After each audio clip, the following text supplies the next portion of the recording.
Hello दोस्तों। अपन पढ़ रहे हैं कक्षा 6 की एनसीईआरटी। इसमें टोटल 7 अध्याय कंप्लीट कर चुके। आज 8वां अध्याय चालू करेंगे। आई होप आपको ये सीरीज पसंद आ रही होगी। इतिहास पढ़ रहे हैं दोस्तों, क्लास 6 का चैप्टर नंबर 8, खुशहाल गांव व समृद्ध शहर। तो दोस्तों, समय के साथ में है ना, लोहे वगैरह का आविष्कार हुआ, बड़े स्तर पर जंगल काटे गए और वहाँ पर खेती की गई, स्पेशली गंगा और यमुना का जो क्षेत्र था, बिहार और उत्तर प्रदेश का। तो पढ़ लेते हैं एक एक साथ। लोहे के औजार तथा खेती। इस उपमहाद्वीप यानी कि भारतीय उपमहाद्वीप में लोहे का प्रयोग लगभग आज से 3000 साल पहले शुरू हुआ था। महापाषाण कब्रों में लोहे के औजार और हथियार बड़ी संख्या में मिले हैं। करीब 2500 पहले लोहे के औजारों के बढ़ते उपयोग के प्रमाण मिले हैं, जैसे हलों के फाल, कुल्हाड़ियाँ, जो जंगलों की सफाई में भी यूज की जाती थी। इसकी मदद से, कुल्हाड़ी और हलों के फालों की मदद से कृषि उत्पादन बढ़ा। हल के फाल क्या होता है? जैसे कि हल आपने देखा ही होगा, उसके जो नीचे नुकीला जो चीज़ होता है दोस्तों, पहले लकड़ी वगैरह का हुआ करता था, लेकिन लोहे के आविष्कार की वजह से लोहे का हो गया।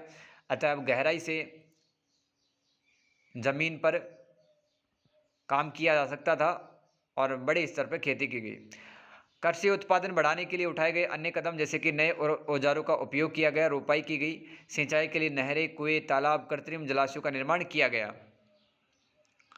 गांव के अंदर है ना, लोहार, कुम्हार, बढ़ई, बुनकर जैसे शिल्पकार रहते थे। और 3 तरह के लोग थे गांव के अंदर। 3 तरह के लोग थे, जैसे कि तमिल क्षेत्र में बड़े भूस्वामी को वेल्ला कहते हैं, हलवाहों को उणवार कहते हैं, भूमिहीन मजदूर को कडेसियार कहा जाता है, व दासों को अधिमई कहा जाता है।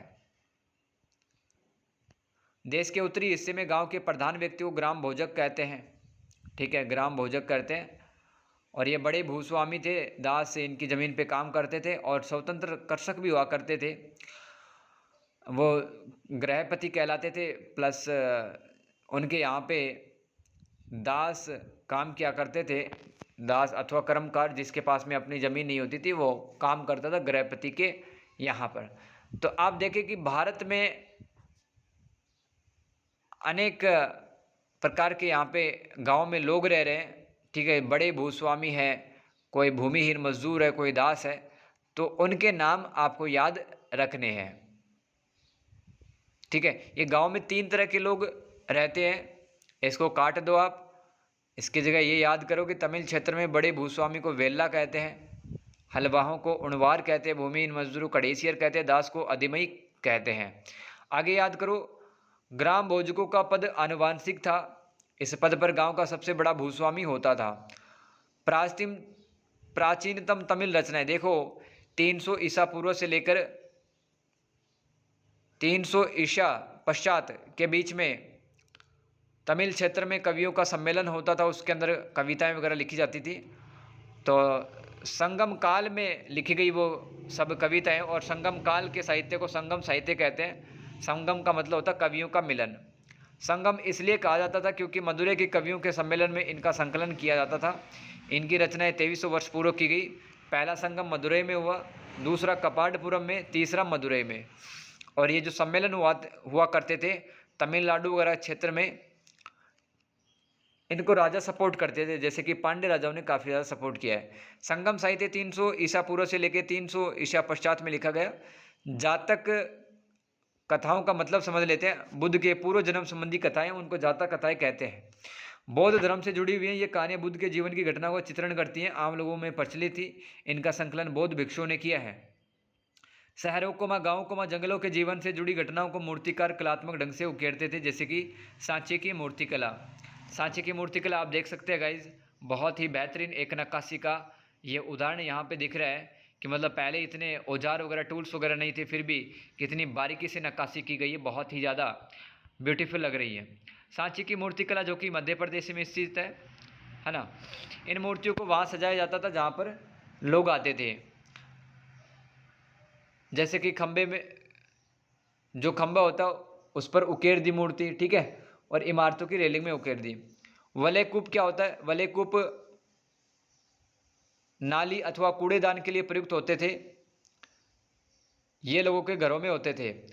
महलों घरों बाजारों के लिए बहुत कम अवशेष मिले हैं। बेरी गाजा क्या होता था? बेरी गाजा एक जगह का नाम है, शहर का नाम है, जो कि खंभात की खाड़ी किनारे रावी नदी के मुहाने पर बसा है और ये भरूच में स्थित है। भरूच गुजरात का एक वर्तमान बंदरगाह है, भरूच, बड़ोच भी कह देते हैं।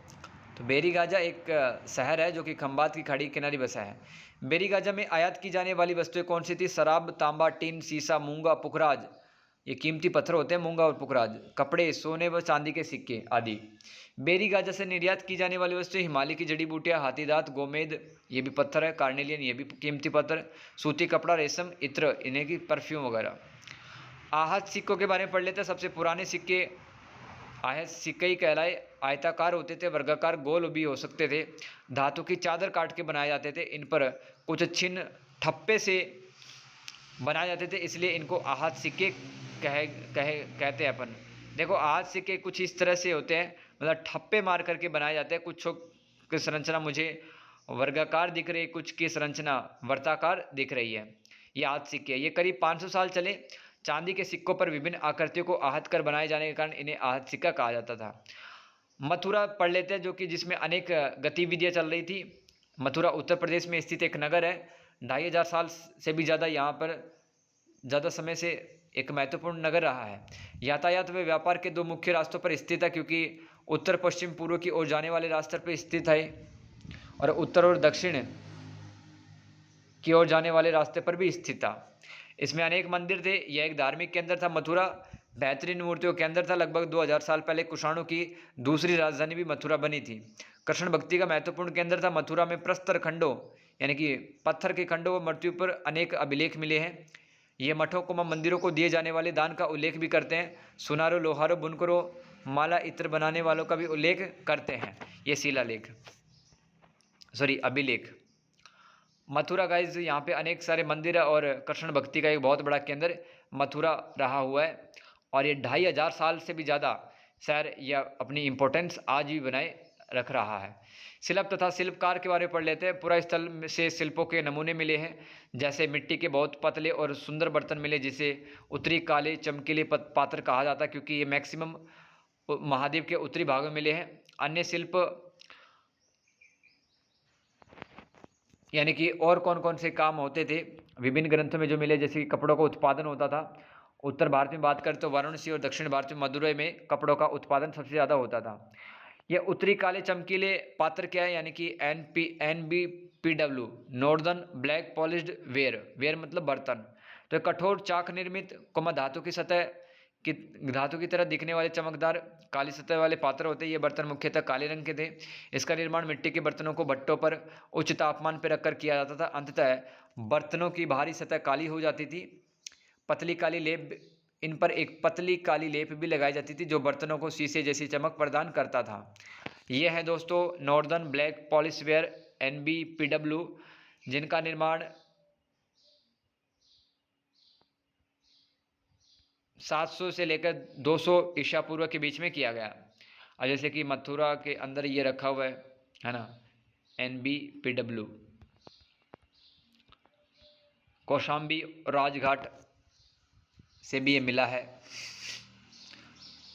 देखो अपन कई व्यक्तियों की श्रेणी पढ़ लेते हैं। तो शिल्पकारी तथा व्यापारी अपने अपने यहाँ पे संघ बनाते थे, जिन्हें श्रेणी कहते थे।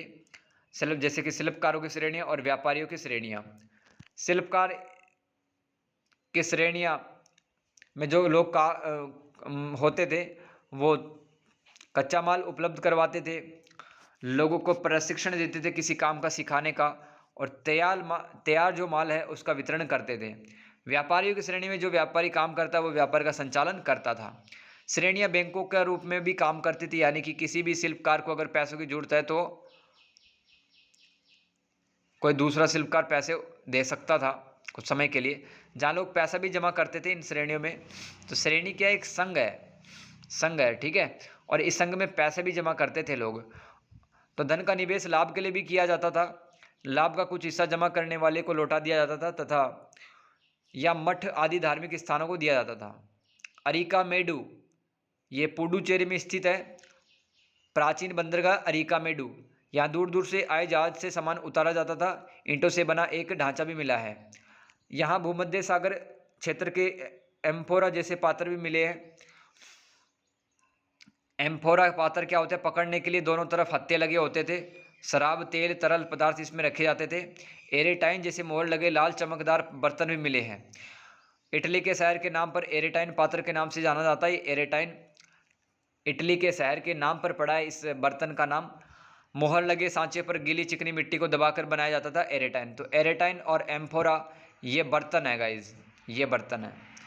रोमन लैंप को शीशे के बर्तन तथा रत्न भी मिले हैं। छोटे छोटे कुंड भी मिले हैं।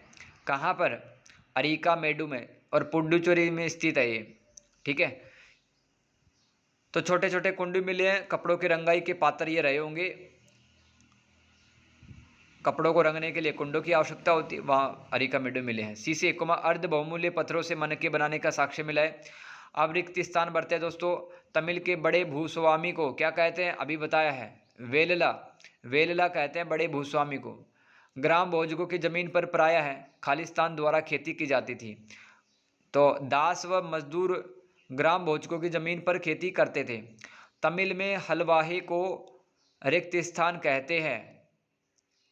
तो देख लो तीसरे का आंसर उणवार। तमिल में हलवाही को उणवार कहते हैं। अधिकांश गृहपति खालिस्तान भूस्वामी होते थे, स्वतंत्र और छोटे। तो गृहपति स्वतंत्र और छोटे भूस्वामी होते जिनके पास में थोड़े स्तर पे जमीन होती थी, छोटी जमीन होती थी, कम जमीन होती। वलय कूप का उपयोग अभी बताया मैंने, जल निकासी के लिए किया जाता था और लोग डस्टबिन के लिए भी यूज करते थे इसको। आहत सिक्के क्या होते हैं? चांदी के धातु पर ठप्पे मारकर जो सिक्के बनाए गए आहत सिक्के कहलाए।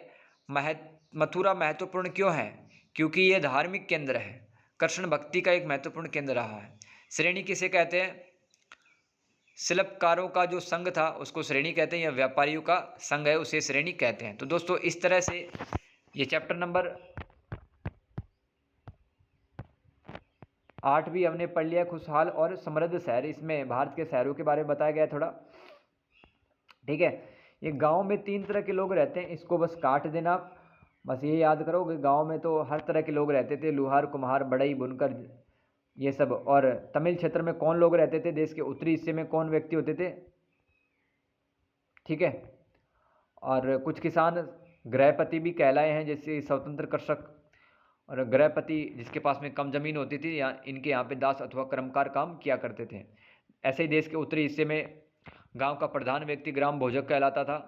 बड़े भूस्वामी होते थे, दास इनकी ज़मीनों पे काम किया करते थे। तमिल क्षेत्र में बड़े भूस्वामी को वेलला कहा जाता है, हलवाहों को उणवार, भूमिहीन मजदूर को कडेसियार और दास को अधिमई। बस ये याद कर लो, ठीक है। और फिर सारा नोट्स लिख लो आप, और मिलते हैं दोस्तों चैप्टर नंबर 9 में। तब तक के लिए god bless you and take care of yourself, ठीक है। और भाई हाँ, वीडियो अगर पसंद आती है आपको तो कमेंट वगैरह ज़रूर किया करें, जिससे कि यह वीडियो ज़्यादा से ज़्यादा लोगों तक पहुंच सके, ठीक है। Take care.